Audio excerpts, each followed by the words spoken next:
इतवार को private ward से आईसीयू में शिफ्ट हुए समाजवादी पार्टी के बानी मुलायम सिंह यादव की हालत में ज्यादा बेहतरी नहीं है। स्पेशलिस्ट डॉक्टर्स की पूरी टीम नेताजी के इलाज में जुटी है। आईसीयू में शिफ्टिंग के करीब 24 घंटे बाद अस्पताल की तरफ से हेल्थ बुलेटिन जारी किया गया और बताया गया कि नेताजी की हालत अभी भी मुस्तहकम है और वो फिलहाल सीसीयू में भर्ती है। तबीयत खराब होने की जानकारी मिली है। मैं भगवान से प्रार्थना करता हूँ कि उनका स्वास्थ्य जल्दी ठीक हो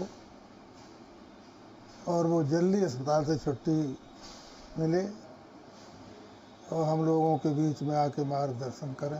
मैं परमात्मा से प्रार्थना करता हूँ कि शीघ्र स्वस्थ हों। वहीं हेल्थ बुलेटिन जारी होने से पहले अखिलेश यादव एक बार फिर अस्पताल पहुंचे। अखिलेश यादव के अलावा शिवपाल यादव भी नेताजी का हाल जानने के लिए अस्पताल पहुंचे। यादव कुनबे के अलावा मरकजी वजीर एसपी सिंह बघेल ने भी अस्पताल पहुंचकर मुलायम सिंह का हाल जाना। श्री मुलायम सिंह यादव जी की अस्वस्थता का समाचार आप लोगों के चैनल्स के माध्यम से प्राप्त हुआ। मेरे राजनीतिक गुरु रहे हैं, राजनीति में बहुत कुछ उनसे सीखा है। मैं ईश्वर से प्रार्थना करता हूं कि वो शीघ्र स्वस्थ होकर के हम लोगों के बीच में आए, ऐसी मैं कामना करता हूं। मुलायम सिंह की तबीयत नासाज होने की खबर मिलने के बाद से ही समाजवादी पार्टी के कारकुनान की जानिब से शहर शहर हवन पूजन किया जा रहा है और नेताजी की सलामती के लिए दुआएं मांगी जा रही हैं।